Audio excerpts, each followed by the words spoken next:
Earth is home to many creatures. Some may even consider a few of them monsters.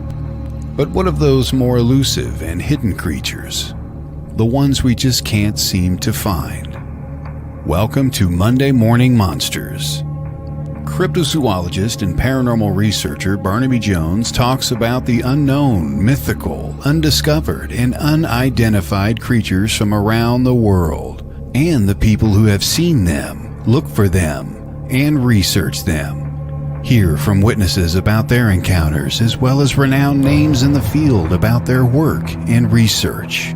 Barnaby is the founder and lead investigator for Cryptids, Anomalies, and the Paranormal Society, based in Wisconsin. CAPS travels across Wisconsin and beyond looking for connections between different phenomena and how they can all be connected. Now, your host of Monday Morning Monsters, Barnaby Jones.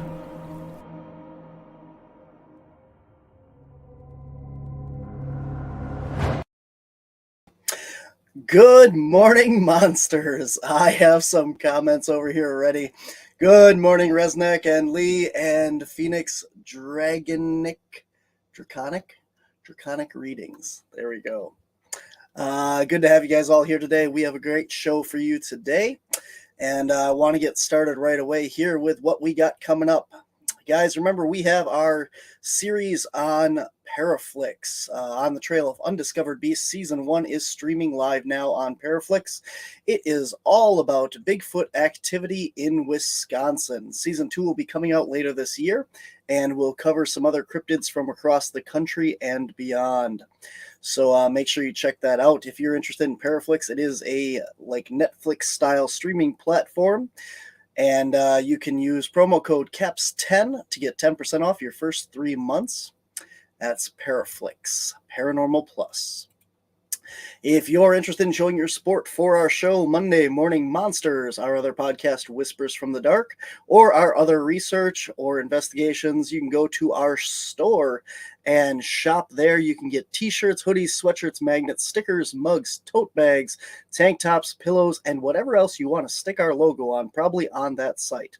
So head on over to wisconsincaps.com, click on Shop Our Store, or tpublic.com/user/Wisconsin Caps. And while you're online, head on over to all of our social media platforms. Like, subscribe, share. We are Wisconsin Caps on Patreon, Facebook, Twitter, TikTok, and YouTube, and WI Caps on Instagram. There you can also find the Cryptids, Anomalies, and Paranormal Society Facebook page on all these, and Whispers from the Dark has its own Facebook, and so does Monday Morning Monsters. Project Ghost Lab coming this spring. We'll tell you more about that when that gets started up. And next coming weekend, March 24th through 26th, I will be presenting in Pickens, South Carolina at the Hagood Mill Historical Site. This is going to be a great event. We got a lot of paranormal people there from 28 Days Haunted and the Ghosts of Morgan City, and a lot of other shows as well there. It is a 3-day event, so if you're anywhere near Pickens, South Carolina, come on over to the Hagood Mill Historical Site. There will be paranormal tours, lectures, and vendors and more. And then in May, we head to the Ohio Bigfoot Conference, May 6th, South Forks, Ohio. If you don't have tickets for this event, you're probably out of luck, but if you do, we'll see you there. May 20th, we head up to the Hodag Heritage Festival in Rhinelander, Wisconsin. And in June, we go to the Small Town Monsters Monster Fest. I can't say that. Fence in Canton, Ohio. A lot of great presenters. I'm going to make that a little bigger there. A lot of great presenters there. Lauren Coleman, Cliff Barrickman, all the Small Town Monster guys, Lyle Blackburn, and more. And then we're going to be up in Marinette, Wisconsin at the Marinette Menominee Bigfoot and Paranormal Convention. June 9th, we have a special VIP dinner with all the speakers. You can get tickets for that in advance up until May 15th. And then June 10th, all the speakers, vendors, and stuff will be going on, as well as a psychic medium gallery reading by Angela Zabel on Saturday night. That's June 9th and 10th in Marinette, Wisconsin. And then just announced, I will be down at the Chicago Paranormal Convention June 17th. This is a great event, only $1 admission, 6 speakers. I don't know all the speakers at this time that'll be there. I know myself, and Chad Lewis will also be speaking at this event. I don't know the rest of them offhand. But this is just announced. 80 vendors, all kinds of cool stuff, always a good time. Then we head up to MI Paracon in August, and back down to South Carolina in September. And then myself and today's guest, along with Chad Lewis and a lot of other cool people here, Jason Hawes, Adam Barry, Lyle Blackburn, Dave Schrader, all these guys are going to be in Wisconsin, at Glen Beulah, Wisconsin, at the Great Lakes Paranormal Conference. There's a lot of cool stuff going on at this event, as well as paranormal investigations of some of the sites around here in conjunction with this event. So go ahead and get your tickets available now for that. And also just announced, we are heading back to CryptidCon, Lexington, Kentucky. This is November 18th and 19th, 17th, 18th, something like that, that weekend, in the weekend before Thanksgiving in Lexington, Kentucky. It's a great big event. So that's where we're going to be. All right, guys, that wraps up all the random stuff that I got to get through at the beginning of the show. So we made it. And today, my guest is an author. He is a lecturer. He is a Fortean researcher, and I just got to hang out with him last weekend at the Frogman Festival. Please welcome to the show, Tobias Wayland. Tobias, how you doing today? Hey, good, Barnaby. Thanks for being back. Always a pleasure. You are one of the first people to be on the show twice, so congratulations on that. Yeah, that's fantastic. Yeah. You were on the Halloween special paranormal panel. So if anybody's interested, you can go back and check that episode out. That was the Monday of Halloween this past year. So yeah, I know that was a lot of fun. Cool. Very cool. Yeah, it's awesome to have you back. For people that missed that episode, can you give a little bit of history of who you are and what got you into this and what you do? Sure. So I am the head writer and editor and lead investigator for the Singular Fortean Society. The Singular Fortean Society is a journalistic and investigative organization begun by myself back in 2016. And the approach we take with these subjects is a Fortean one. And so if you're not familiar with that word, it actually comes from Charles Fort. Was an early 20th century collector of weird news stories. He would collect and compile these weird news stories from all over the world, and he would speculate about various commonalities and origins to these seemingly disparate phenomena. And one of the most famous quotes is, "One measures a circle beginning anywhere." And I've always taken that to mean that by studying any aspect of paranormal, be it ghosts, Bigfoot, UFOs, whatever, you can understand about all of it. Because certainly something that my work has shown to me is that there are a lot of commonalities between these seemingly disparate, but perhaps not so much phenomena. And so, yeah, I think that probably gives a pretty good idea of what we do over here. Absolutely. So tell us a little bit about, the Singular Fortean Society. You said you write for it and stuff. You guys take a lot of witness accounts and stories, and what are some more recent stuff that you guys have taken in? Sure. So yeah, something that we do like to concentrate on is the experiential aspect of the phenomena, because to my mind, that's what we have in terms of actual evidence. We have people's experiences, their testimony. That is to say that there is no big factor could tell you that there is stuff, but yeah, we like to focus on people. And so to that end, we do receive a good amount of eyewitness testimony that is sent to us. It's not always stuff that ends up being published, but let me see. The last thing that was compelling that we published was probably, there was a sighting last year in Rockford. Let me see if I can find it, because I want to make sure I can do it justice. So yeah, this was pretty interesting. June 20th, Rockford, Illinois, there was a young woman was outside with her mother, Barbara. So they're outside of Shayna's apartment building, and they're in the parking lot. And so again, this is in Rockford, Illinois, which is a fairly urban area, but there are the pockets of natural areas within the city itself. And so this is sort of adjacent to one of those. Fort Kent Creek goes right by her apartment building. And so she's outside, it's very, very late, or, very, very early, depending on your perspective. It's right around 1 a.m. And you see across her parking lot and across another lot, out of this creek come this large, roughly humanoid winged creature. They said that they're drawn to it initially because they heard this screech. I believe Shayna noticed it first, and then her mother looked over and what she was looking at, and that's when they see this thing.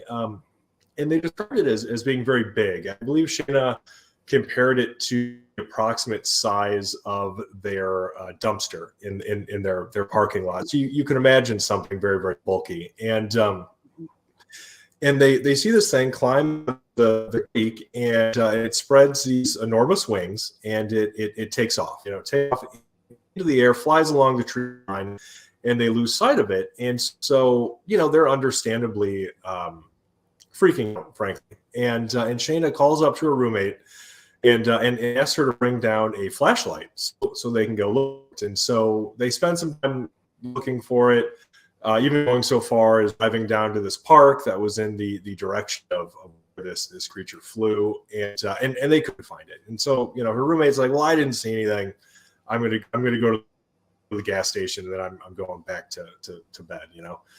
And interestingly enough, Shayna and Barbara said that they saw this living light UFO. So they described specifically as not seeming to be a solid object, but rather something that was made out of light. And so Shayna compared it to a stingray, not in its shape necessarily. It didn't have a long tail or anything like a stingray, but more in the fluidity of its movement. So it seemed to have a sort of wings to it, right? And it kind of flowed through the sky and then just vanished. And so naturally, I want to check into a number of explanations behind both of those sightings, frankly. So with the wing nature, of course, I started with, any known animals in that area. She was certain that it wasn't some sort of large migratory bird. I think most people would look towards like a heron or a crane or something maybe. But she was sure that it could be something like that. And as far as screech, she said it didn't sound anything like any fox or dog or coyote or anything similar that would have been around there. So that's a big question mark for me. I would say that her description of it is very similar to other reports we've received just with that area within Pacific Rockford. So that in and of itself is relatively compelling. And then the UFO, that's another head scratcher because it was a clear night, so there was nothing for any lights to be bouncing off of. If there's a spotlight, there were clouds or anything to be reflecting off of. There was no winds to be blowing any debris or a balloon or anything that might have some kind of misidentification. So, that's just another scratcher, I guess. But it's interesting because we've got several credible cases now. That is people who are, in my mind, authentically relating their experience, who have seen UFOs in the same area, not always around the same time, like Shane and Barbara, but in the same area that they've seen some sort of weird winged entity. So yeah, that's one that has stuck with me. Wow. That's really interesting. I know, I'm sure you're familiar, obviously, with Linda Godfrey's work in that. In some of her books, she talks about that these people seeing this flying manta ray creature. Yeah, that's something that I had considered. So when she had brought that up, I wanted to be very, very clear. That is, I wanted to relate her experience very, very clearly. And I asked her, I was like, okay, you keep comparing this to a stingray. So should I be picturing like a literal stingray? And she said, no, definitely not. It was just the best way she had to relate its sort of style of movement. It just, I guess I'm picturing it like if a stingray, how it's sort of like undulating movement. So like similar to that, as it's moving through the sky, but not literally a stingray. Its shape that, as she described it, was sort of like I believe she related it to a line. So I would picture it sort of like maybe a cylindrical sort of excuse me, a cylindrical sort of object that then was moving with that sort of strange undulating sort of movement through the air. I just I want to clear something up here for anybody listening. Is anybody out there getting like like breaking up with Tobias talking, or is it just on my end? Because I don't want to. I'm not sure, because you're kind of really glitchy, and I don't know if it's my end or if it's just in general. So if anybody has a problem with that, I just want to make sure that we get that fixed if it's going out. You are? Okay. So can we take a quick break here? I'll run a commercial, and maybe if you want to back out and come back in and see if that fixes it, and I'll do the same. Sure. And we'll try and get that cleaned up, because I just want to make sure that we can understand everything here. Gotcha. So we'll take a quick break here, and we'll be right back. We will, just a second.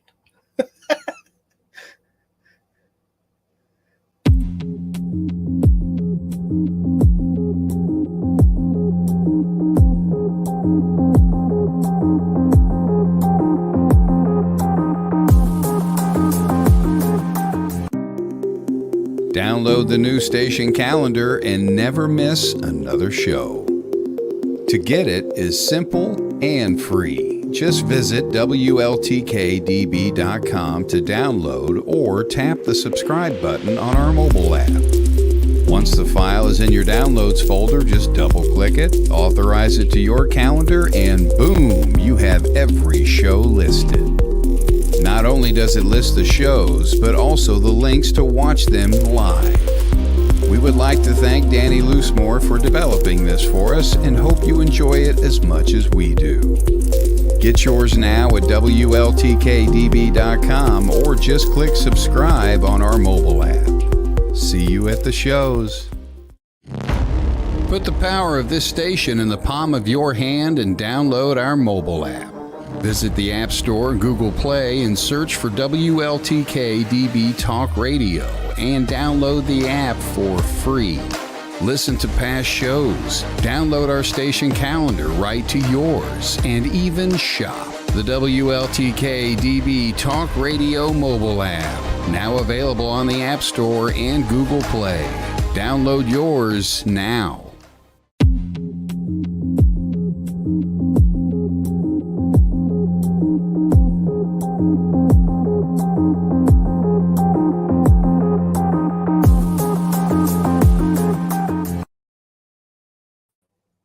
All right, we're back. Tobias, how do you sound now?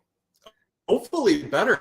Strangely enough, I haven't missed any issue at all on my end. So, you're still really glitchy on our end, or at least my end. Sorry. It's all right. test the internet. And I know it's not your fault. You looked a lot clearer down underneath in the little boxes down there, and I was hoping this was gonna do it. But yeah, no, still glitchy. Can we I don't know. I don't know what to tell you. Can we try and pull the video down and just do audio? And we'll see if that makes it not glitchy. Sure. Sometimes the bandwidth is a little bit less than when you're trying to do just audio.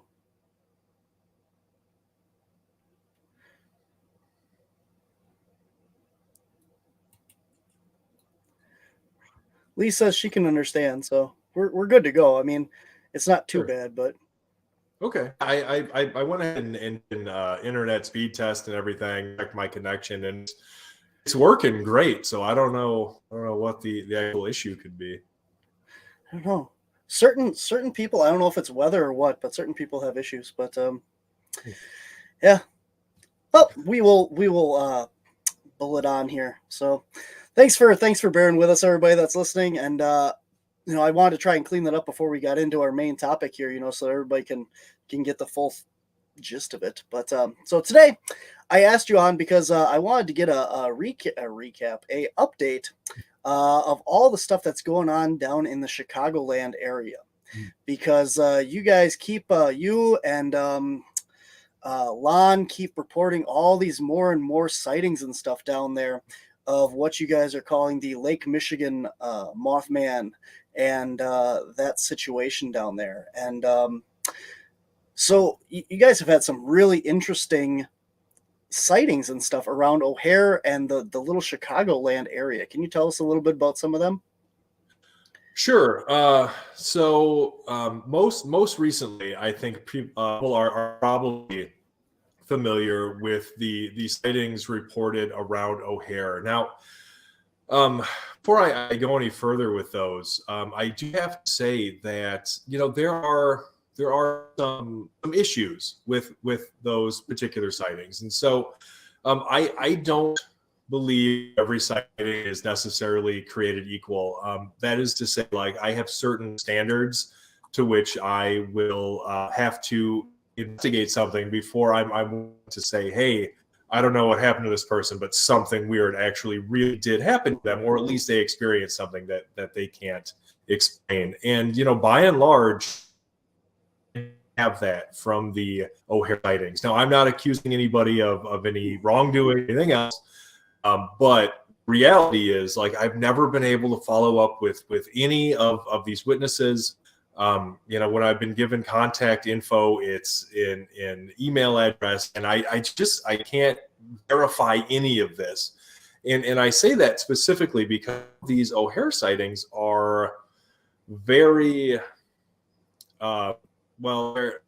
they stretch, I think, what is reasonable in just believing something that somebody tells you. Like some of these O'Hare sightings talk about being gathered together in a room and having like strange people present and having their livelihoods threatened and stuff, and like very, very interesting. But like, if I can't even prove that there's a real person behind this story, let alone that they actually work there or that any of the other stuff happened, then at some point we have to consider how seriously we want to take these. Like using that Rockford sighting as an example, those are real people, and I can prove that they're real people because their actual names are in this article, because they were good enough, frankly, to let me have them go on the actual record. And so that's something I'm still waiting for out of these O'Hare International Airport sightings. I'll tell you one thing that keeps me going with them is back in 2019, I actually did speak to a real human being. I've got it documented. That I really did talk to this person who said that he worked at in cargo for one of the airlines out of O'Hare, and he he did relate to me his experience of driving home one night relatively late, 10:30, I think.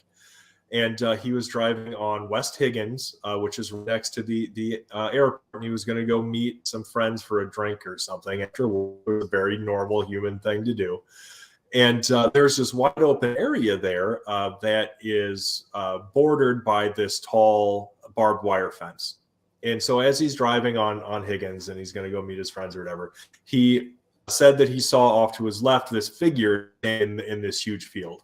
And he said, it was 7 feet tall. And the reason that he knew that was due to the height of this fence and that it looked like it had wings and it looked like it had these red glowing eyes. And he said that it just didn't feel right to him. He was unnerved by it. He felt evil. Because other people unrelated to this have exact same thing.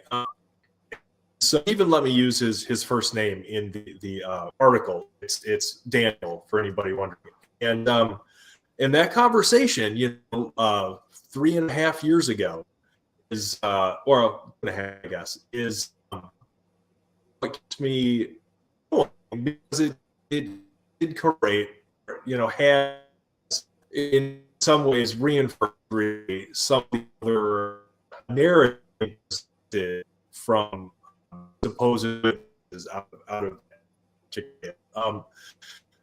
And so I know for a fact at least one person who was a real human being with nothing to gain, he didn't ask things, looking for their attention.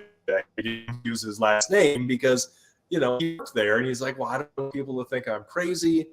I don't want this to affect my life. But like I said, there's at least one person that I know for a fact is really saying that, some sincerely, really, that I've seen something strange there. But that's the only one I know for sure. Recently, there have been, see if I can, so December 29th, 2022, there was a guy next to that of UFO clearance. Now, the thing about the air sightings is, other than the one that I've received personally, I think maybe Lon has got a handful reported directly to him, but literally the rest of them are all coming in to Manuel over at UFO. And so, according to this, there was a guy claiming to be a firefighter. He said that he worked for the Chicago Fire Department. He's been stationed at O'Hare for the last 7 years. And that December 29th at about 11 p.m. at O'Hare Station 3, he had this sighting of this winged humanoid. So let me see here. I can look at his actual description. So he said it was initially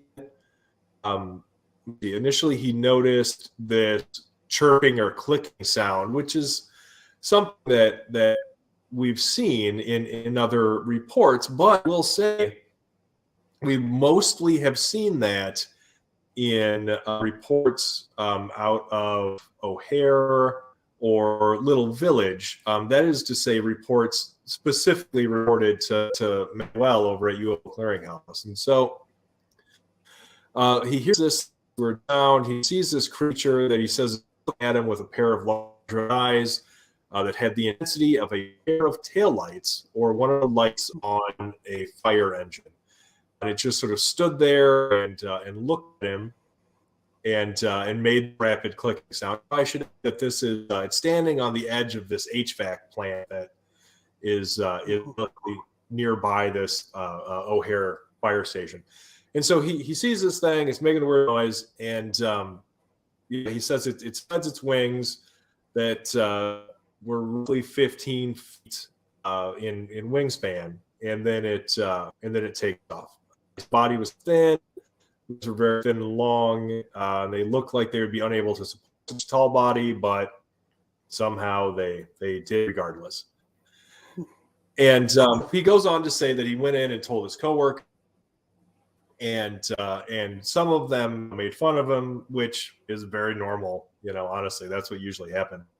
But then some of them spoke up, said that this was not the first time they had seen something there, and apparently they had other sightings of this thing, which obviously is very interesting, right? But we've got to be able to verify detail, and there's so much to verify here, right? Okay, so the guy's claiming to be a firefighter, so that should be pretty easy, right? Like, he should have some kind of credentials, right, to be able to prove that.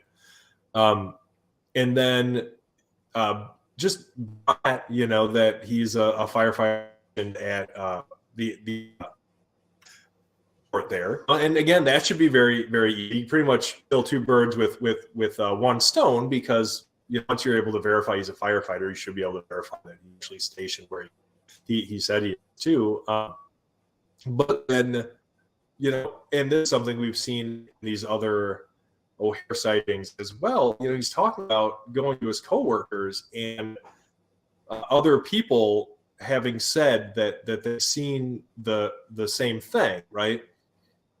We should be able to verify that. Like, there should be other people coming forward.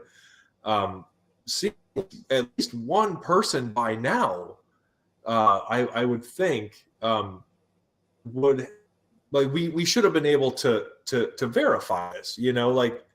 Prior to these sightings, for instance, it was no big deal for, say, Lon to get some sighting that was nowhere near him because he lives in Pennsylvania, and for him to get me in contact with a witness, and then I could go talk to the witness. I could go to the sighting area. We haven't had that with these O'Hare sightings at all. Like, it hasn't happened one time. I talked to Daniel in 2019, and I haven't talked to anybody else claiming to have seen this thing in O'Hare since. Well, that's it. Obviously I did go down and I checked out Daniel's area. He sent a map and everything. He was a very sort of helpful witness in a way, which was fantastic. I wish everybody was like that. And so I was able to do that. Again, I mean, it's kind of a big deal if this firefighter, someone claiming to be a firefighter, is saying that not only has he seen this, but he has a bunch of colleagues who have also seen it, right? And so I guess what I'm trying to impress on people is, when I cover this stuff, I'm not saying that I believe any particular angle, right? I'm covering it journalistically. And so if you read our articles, I will literally they read as, for instance, in this case, Manuel said that he talked to the person who said it happened to him, because that's the truth as I know it.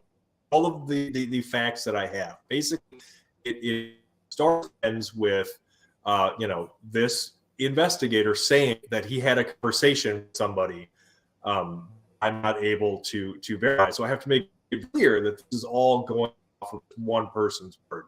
And again, I worked with Manuel to investigate these sightings, since 2017.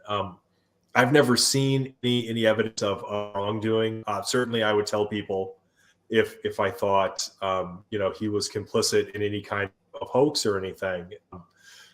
So I'm willing to even speculate about kinds of accusations without real evidence. But it is suspicious, and it makes you wonder if somebody is feeding him bad info, trying to protect him or something similar. And so I have to consider that. And with citing specifically too, it's what I have been. I swear, every time I talk to Lon or Manuel, I say the same thing. It's okay for people to say that they don't believe this. Like, if somebody reads an article where it's saying, hey, Manuel said he talked to this guy who said this, and they go, well, I don't believe that. okay, you know, like that's fair. That's a reasonable take.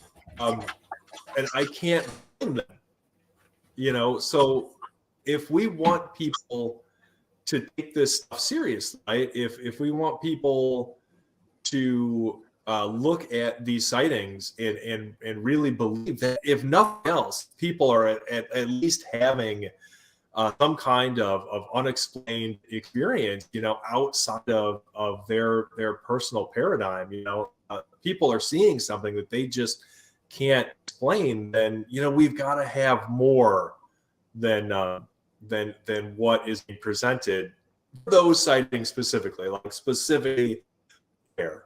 You know, like I've got lots of people who have gone on the record. I mean, there are 2 witnesses out of just Rockford who are on the actual record. I mean, Jonathan Lane was in that small town monsters doc that I did 2 years ago now. You know, so you know he's an actual person. You can go see his face anytime you want. You know, so yeah, I mean, I don't know if people have any specific questions about O'Hare. I am happy to answer anything like that. But, you know, it just in terms of the actual investigation is into those sightings specifically. I mean, that's just where we are now, unfortunately.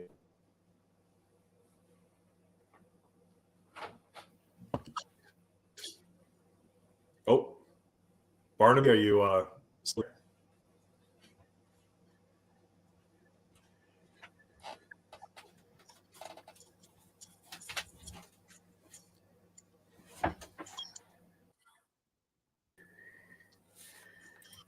There we go. Hey, Sorry about that. This thing's got all kinds of problems. Oh, okay. Well, how much of what I said did you actually did? I was up until you were talking to Manuel. Okay. And well, then things got weird on my end here. Okay. Well, I can sum it up. Basically, what I was saying was, you know, there is no strong evidence that has been presented at this point to show that there's anything compelling going on with these sites. And that doesn't mean that it's impossible for that evidence to surface. It doesn't mean that all of these reports that had received are hoaxes or bunk or anything like that. But it does mean that, for instance, if somebody looks at an article that I have written, and you know, it's always they're always done journalistically. So I literally have to say, like, Manuel said that this guy said, you know, and then just his whatever the testimony is, and if somebody looks at that and they go, well, that's not enough, I don't believe it. Okay, you know, like that's fair. Like that's a reasonable position to take given the circumstance. You know, like that's why I'm happy when witnesses are willing to go on the record. You know, yeah, like Shayna, I mentioned earlier. He's the second out of Rockford who was willing to go on the record. I had Jonathan Lane, who was willing to camera with Small Town Monsters and talk about his experience in Rockford. And so, you know, that's the kind of stuff that we need, especially with the kind of claims that are coming out of O'Hare specifically. You know, like that last sighting I was talking about. I mean, that'd be a big deal if they're actual firefighters. You know, these very trusted the community. If we were seeing this thing, that would go a long way towards getting the kind of interest that we need for this phenomenon to be taken seriously. You know, maybe get like actual scientists involved, right? But it just doesn't happen. You know, I have to be put in contact with that witness, and nothing ever came of it. And again, just in case you heard part earlier, like I've worked with Manuel and Lon for several years since 2017. Don't always agree on everything, but that's okay because we're all grown ups. It's, you know, we are collaborating for our separate uh,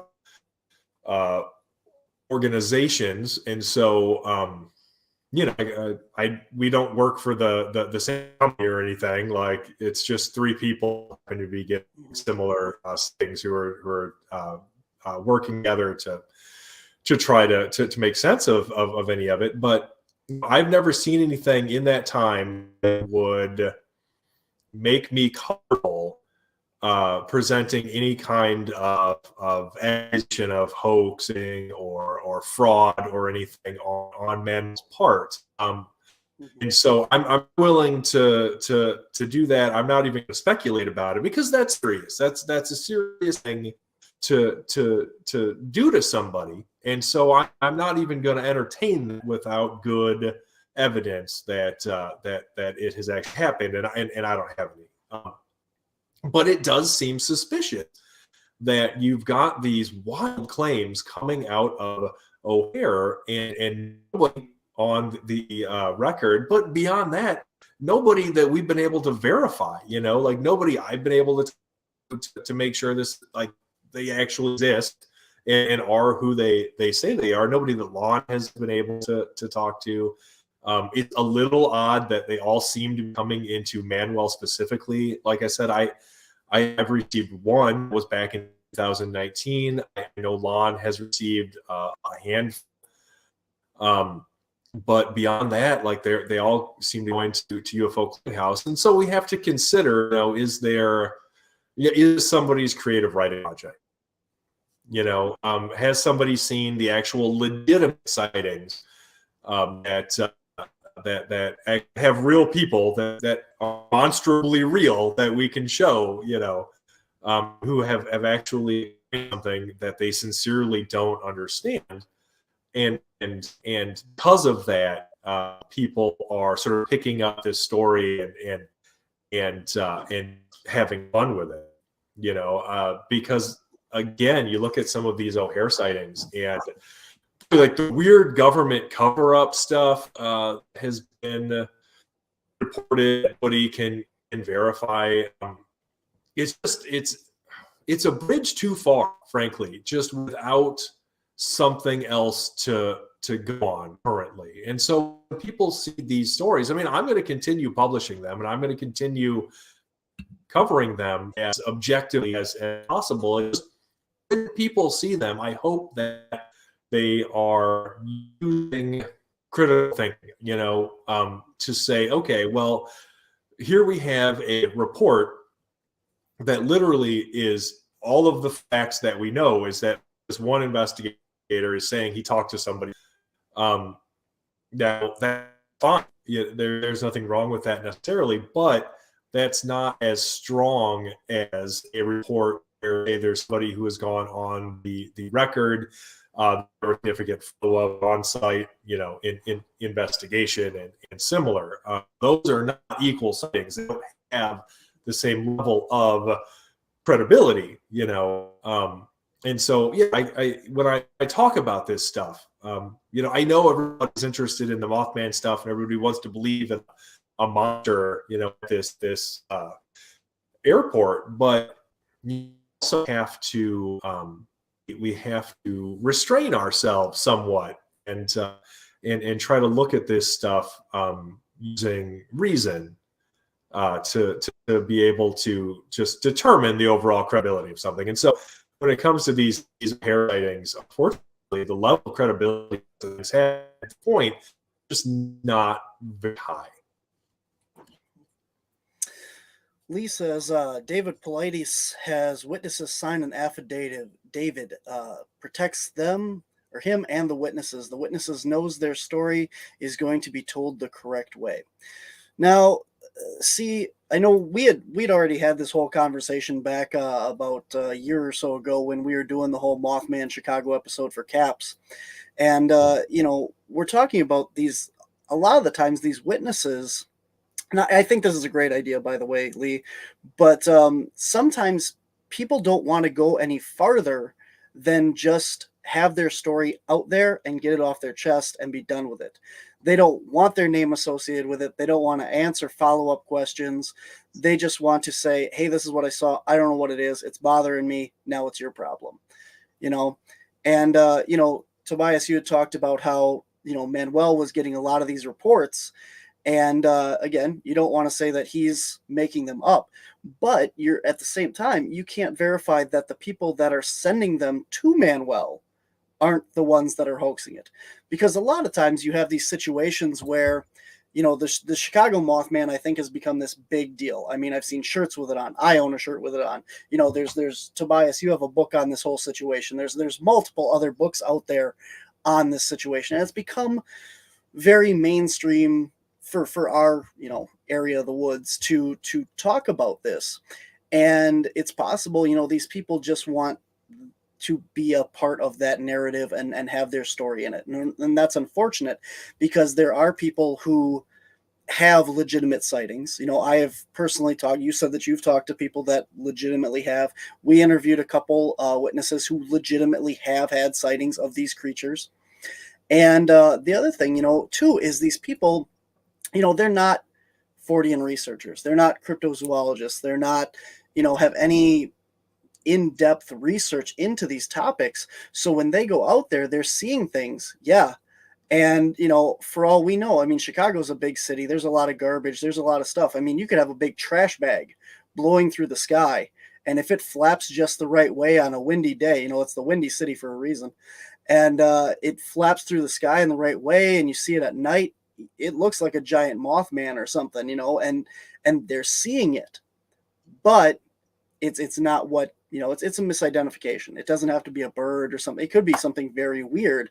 And if you're seeing it at night and not know what it is, you absolutely could misidentify it. And that when you're talking about these O'Hare sightings, though, these are all people who have claimed to see it on the ground or at the airport and standing and watching them.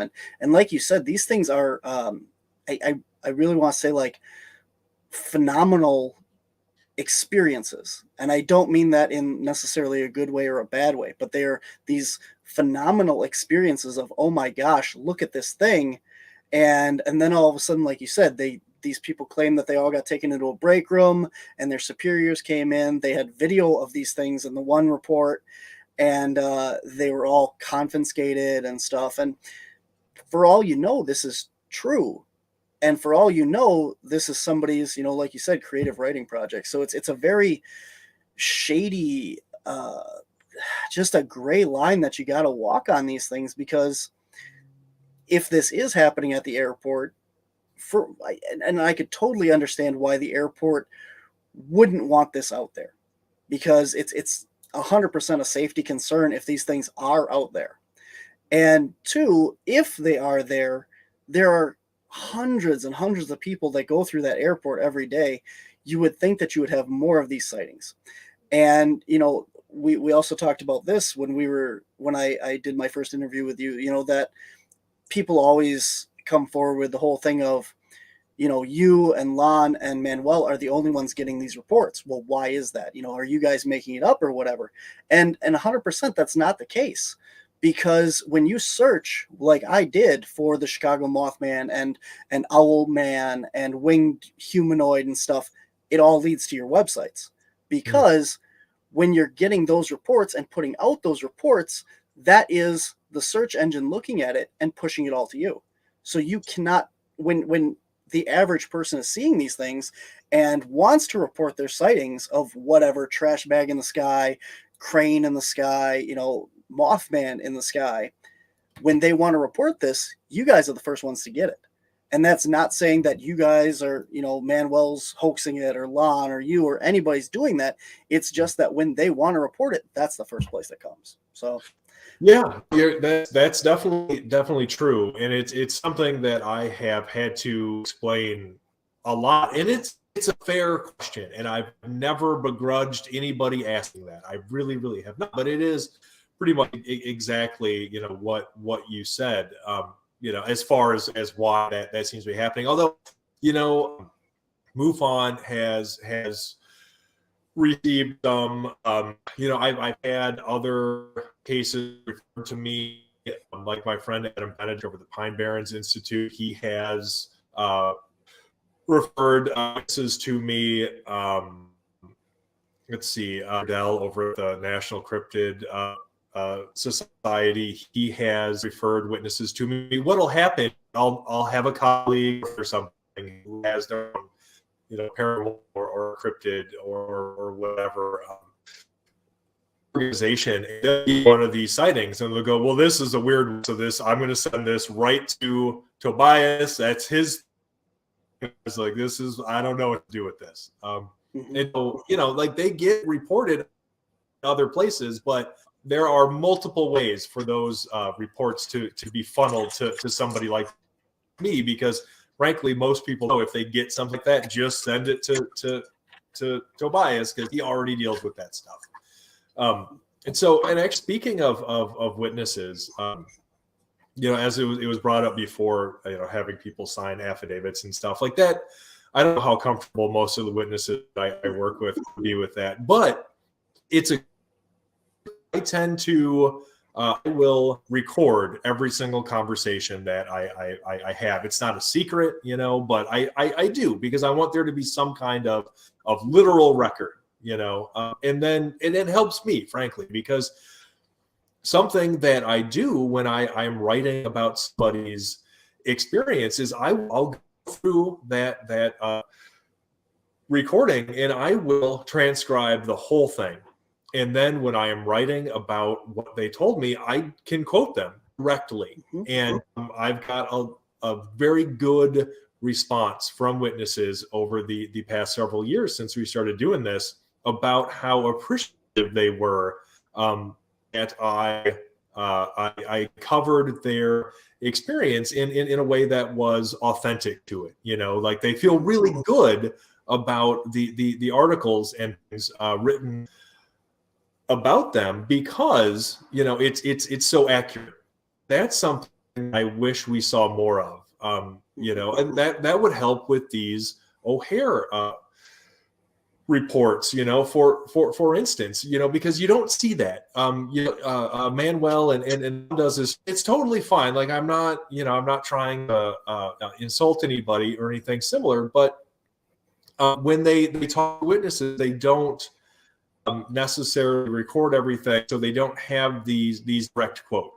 And I feel like that would help. Well, one, witnesses like it because, frankly, being able to have their experience related to other people in words, I think, goes a long way toward feeling like they're being accurately represented. But also, I think for people reading the testimony, it makes it seem more real, right? Like, you can read that and you go, okay, well, that's how a person talks. Like, that sounds like somebody actually relating their experience to this person. So even if I have somebody who is completely anonymous, which is common, like you said, then at least I have their actual and people can read that, and they can read the conversation that I had, or at least the witness's side of it. I don't always include what I said, because who cares?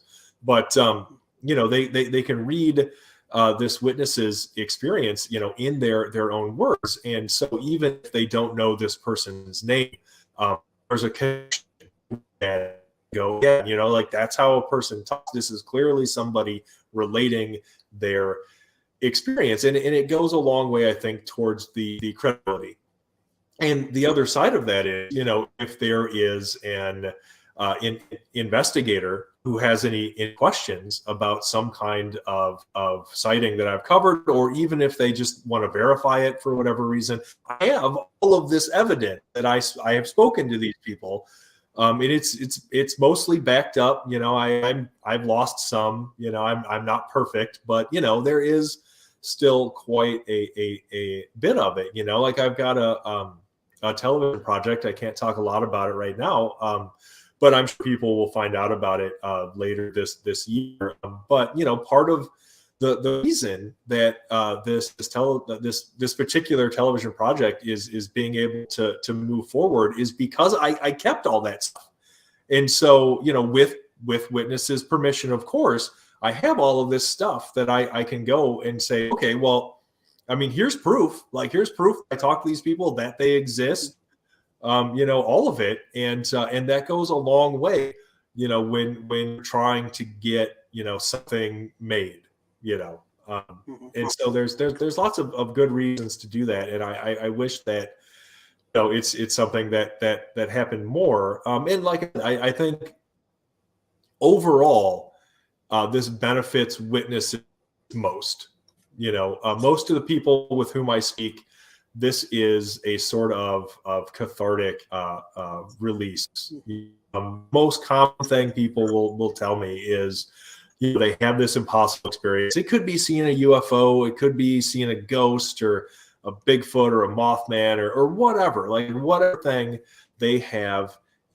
And we're a social species, and so they see this impossible thing and tell somebody about it. They need to tell somebody about it.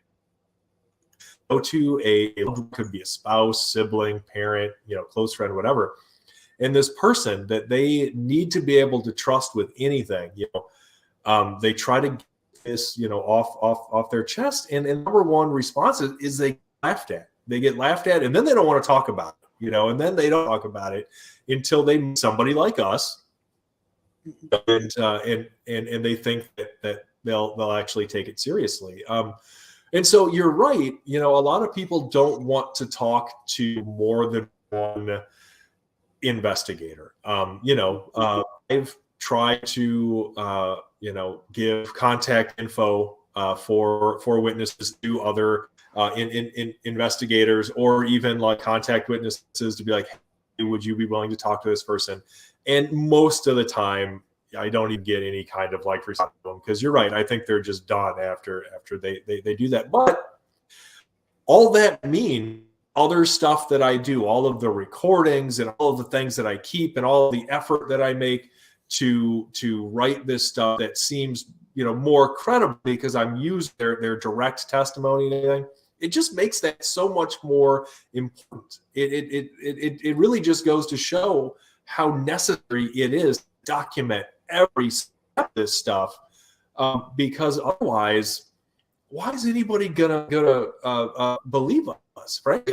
As a reasonable human being, I can't expect somebody to believe any of this unless I have something to show them. If I get a certain number of people who are willing to actually come forward and put themselves up there, like that means something. And then hopefully, when I'm writing an article from somebody who isn't willing to do that, somebody will say, well, hey, know that Tobias has people on the actual record, and there are people who have done it. So, maybe that lends some credibility to the people who don't want to, yeah, there's a lot more that goes into this than I think people know, and it's all necessary and it's all important, and we just don't see enough of it, unfortunately. Lee says at the bottom of the affidavit, we should put that I give permission for you to use my name and the date.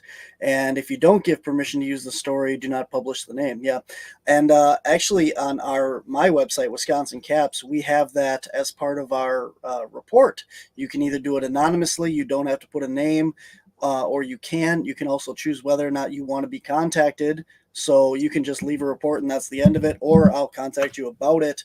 And then we also have a checkbox whether or not we can share that information out publicly, or if you just are sending it to us. And Tobias, you have on the Singular Fortean Society, you have a similar report system, or how do people report to you guys? Well, there's a contact page, where someone can reach out to us via email and sort of give a short synopsis, and then I with them. Now cover all of that stuff through the course of my investigations, but I normally do it like I will get some sort of verbal permission during the actual interview, which is I have proof of it because it's all recorded, or all written permission email. One thing I do want to stress, though, when I say a witness is they're anonymous to you, they're not anonymous to me, right? So something I need to be able to do no matter what, if I'm going to publish something, is I have to know whom I'm speaking. And so, I need to know their name. I usually ask like approximate age. I need to know where this thing took place, and have sort of ways to verify what they're saying. So, like when somebody, quote unquote, anonymous in something that I've written, I know who they are. I know exactly who they are. But I'm protecting their identity because they are rightfully tipped because of the social stigma that is still attached to this kind of stuff. And so I just want people to understand that. I don't, if I do publish something that is truly anonymous, like I don't even know who this person is, I don't publish it like an actual news article. I've got a column that I do through our website that's always labeled reports from the void. It's just everything that we were never able to follow up on, whether it's because they never got back to us, or they insisted on not being cooperative, which is their business. Like, that's fine. They don't owe me anything. But yeah, so if you're reading some article on the Singular Fortean Society website and you see this anonymous witness, just know that if I was with them, I know who they are. I have verified their details. So there's an actual human being there who is at least ostensibly who they said they were, which hopefully lends some more credibility to those types of things. Absolutely. As we reach the end of the show here, guys, I want to, if you guys have any questions about any of the Chicago Mothman sightings, or any follow-up to any of that, get them in the comments now so that we can get them in before we wrap things up here for Tobias. Or if you have any questions on anything else from the Singular Fortean Society, or Tobias, you have 2 books out. Can you tell us about those real quick here? Yeah, definitely. So my first book is The Lake Michigan Moth, High Strangeness in the Midwest. And really what that was my effort to get all of the information that we had about the investigation into winged humanoid sightings around Lake Michigan, get it all together and get it in one book. So I had something I could point to when people had questions, because people have a lot of questions. And so now I can be like, well, if you want to know literally everything about this investigation so far between like 2017 and midway through 2019, which is a lot of it, like the vast majority of these sightings came in like 2017 and 2018. So if you want to know everything that's gone into it during the most intense sort of years of these sightings coming in, that's your resource right there. And that I worked on to get as much information as I could about those sightings. Some of them came into to us, so that was very easy. But just work with them to make sure I had all the that I could to people, so they would really be brought up to speed. Like, you understand what it is with the internet now. So much misinformation can spread so very quickly, and that's something that I was seeing with these sightings, where there's people sort of looking at it from the outside, and that's fine. People are curious; they should be curious. But there are always people who want to sort of position themselves as experts on something that they don't know anything about, because they don't have anything to actually do with it. There was a lot of that going on, and I was like, okay, well, just so we can get everything straight, let me get all and put together and put it in this book, so anybody who really wants to know what actually was going on, they can read that, make up their own mind. They don't have to believe anything, but at least there's all the info for them. And then my second book is Strange Tales of the Impossible, and that is a much more eclectic mix of paranormal phenomena, everything from, of course, some winged humanoid sightings, because I still get them. But also, you know, UFOs, ghosts and hauntings, other cryptids, even weird stuff. There's at least one instance of a time slip. There was whose family heard this beautiful music that they couldn't explain while down in Arkansas. So, you know, just a very heady mixture of different weird phenomena in there. And, you know, in the true Fortean style, I like to examine those and find commonalities and sort of speculate about what those similarities might mean. You know, but those are all reports that I have been personally in with. You know, so I'm not necessarily just like taking somebody else's work off the internet and write a book about it or something. Personal stake in pretty much everything that I'm talking about in that book. So anybody, you know, who's interested in a wide variety of strangeness, I would probably get something out of it. If nothing else, the reports and eyewitness testimony themselves are very, very, very interesting. Very cool. Where can people get a copy of that if they want one? Sure. You can certainly go to Amazon, of course, or you can go to our website, singularfortean.com. You can go to the books tab there. I will say, I believe, well, I don't believe, I'm sure that after Frogman, we are currently out of Michigan Mothman. So we only have Strange Tale possible currently available, but I am hoping to restock soon. So if you want a signed copy of it, we do sell those through the actual. But otherwise, yeah, I mean, you can get your favorite book retailer, and they should be able to get you a copy of it. Awesome. And at the beginning of the show, we talked about you and I are going to both be at the Glen Beulah Great Lakes Paranormal Conference in September. Where else are you going to be speaking this year? Where else can people find you, meet you, get an autographed copy in person? Sure. So we don't have a ton of like in-person stuff. Now, I look at your schedule, and that seems exhausting. Like, I don't know how you do it. It is. Because we do probably like 3 or 4 of these things, like all, you know. So we had Dead of Winter, and we just got Frogman, and we're going to be at Spirit in the spring next month in Broadhead, right here in southern Wisconsin. So you can check us out there. We'll hang out with Nick Simons from 28 Days Haunted. He's a good friend of ours, super cool guy. We actually talked him into coming with us to Glen Beulah too. So he's going to be sitting at there. So if anybody wants to chat with him, he's also going to join us on the portion of the investigation that's going to be happening. So the event organizer wanted Emily and I to lead an investigation of the haunted. And there will be other people doing it.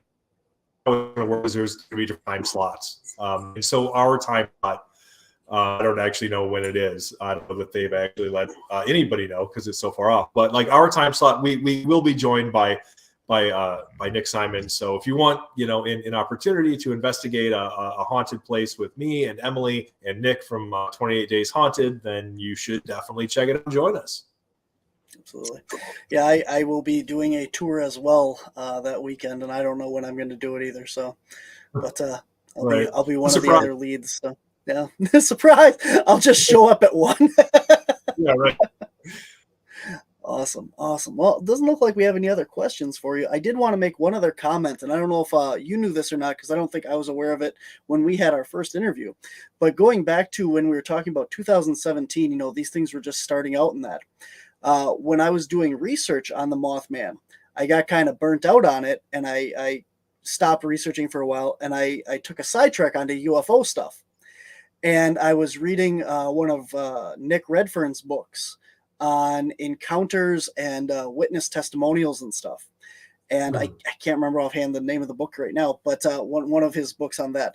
And the last chapter of the book, he talks about how all of his witnesses that have had UFO encounters have these very vivid dreams and almost like premonitions. And a lot of his contactees started contacting him in 2017, all claiming to see this winged creature hovering over a apocalyptic Chicago. And this was prior to all of the stuff starting to come out from, all the stuff that you guys were reporting and stuff down there. So even in conjunction with all that stuff in 2017, there is other people that have had these contacts. And foreshadowing here, my guest next week is Doug Hychek. And Doug has also had a personal encounter with one of these creatures over in Minnesota. So if you guys are listening in the comments section over there, if you guys want to hear that story, reach out next Monday on our show to Doug Hychek. He is the creator and producer of Monster Quest, along with a lot of other things, and he will be here next week. You can ask him to share that story if you're interested. But I just thought I'd share that with you, that you guys, along with Nick, were getting these reports all at the same time. So that is fascinating. You have to let me know what the book that is. I want to buy it and make sure I have it at least in our personal library. Absolutely. I'll get you the name of it. I have it on audiobook, so I can't remember offhand, but it's one of his UFO ones. I'll look it up for you and message you off air later today. So, but thanks, yeah, absolutely. Yeah, so I have both copies of your book. They're very good, very well written, and I love them. So make sure that if you guys check that out, Amazon, if you want to get a copy of the Mothman one. Otherwise, if you want an autographed, like you said, Singular Fortean Society under the books tab. Yep. Okay. I will get that up on the Monday Morning Monsters Facebook page, so you guys can go and have a direct link for that after the show as well today. So, Tobias, anything else you want to add before we sign off for today? I think we pretty well covered everything, but if if anybody out there listening is interested in seeing what we do on social media, so you can look for the Singular Fortean Society. I believe our handle on literally everything, any social media platform you can even think of, is at Singular Fortean. So, follow us. It's a great way to keep up on whatever high strangeness we're moving into. Awesome. I like this comment. Very interesting than you. Thank you. I was like, that's interesting. Than you. I knew. Tobias, you're more interesting than me. Sorry, you're the new host. We'll see you next week on Tobias's new show. All right, man. Absolutely fun talking to you. I look forward to hanging out with you again sometime this year at the events and talking to you later, man. All right, sounds good. Thanks. Thanks again for coming on, man. Pepe. Sorry, I cut you off. Have a good day, guys. That is our show. Next week is Doug Hychek. He is the producer and showrunner for Monster Quest. And he is also the producer of Sasquatch Legend Meets Science. And he is currently working on Sasquatch Legend Meets Science 2. And that is going to be a very in-depth scientific research project on Sasquatch evidence and all kinds of stuff. He is also the producer of Untold Radio AM. He has his own radio station online, similar to WLTK-DB. And he is one of the owners of Hangar One Publishing.